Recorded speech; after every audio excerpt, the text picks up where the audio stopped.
হামলা সংঘর্ষের ঘটনায় বরাবরই সংবাদের শিরোনাম ব্রাহ্মণবাড়িয়া। সামাজিক যোগাযোগ মাধ্যমেও এই জেলার সংঘাতের সয়লাভ। কিন্তু নিয়মিত এই মারামারি হানাহানির কারণ কি? স্থানীয় প্রশাসনের দাবি গোষ্ঠীগত বিরোধী মূল কারণ, তাই তুচ্ছ ঘটনাও গড়ায় বড় সংঘর্ষে, যা নিয়ন্ত্রণে হিমশিম খেতে হয় আইনশৃঙ্খলা রক্ষাকারী বাহিনীকেও। নারী বা পুরুষ, শিশু বা বৃদ্ধ, সবার হাতেই ট্যাটা, বল্লম ও দেশীয় অস্ত্র। চলছে হামলা পাল্টা হামলা।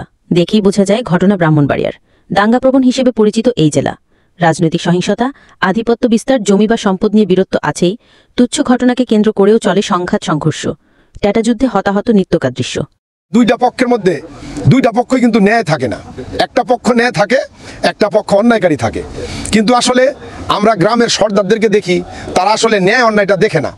তাদের বংশগত আধিপত্য বিস্তারের জন্য তারা দুই পক্ষের ঝগড়ায় জড়িয়ে যায়। 10 টাকা 5 টাকা নিয়ে যে কার্য হয়, এটাও আমাদের অনেক বিভিন্ন জেলায় ইউটিউবে, ফেসবুকে ছড়াইতেছে। এটা আমাদের ব্রাহ্মণবাড়িয়া জেলার একটা দুঃখজনক বিষয়।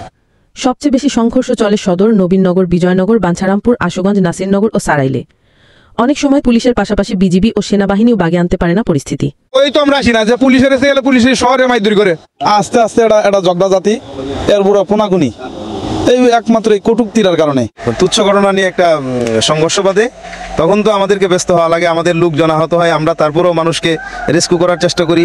সেনাবাহিনীর টিম যাচ্ছে বর্তমানে, তারপর ফায়ার সার্ভিস যায়। স্থানীয় প্রশাসনের দাবি গোষ্ঠীগত বিরোধী মূল কারণ, তাই তুচ্ছ ঘটনাও গড়ায় প্রাণঘাতী সংঘাতে। তবে জেলা প্রশাসকের বক্তব্য ভিন্ন।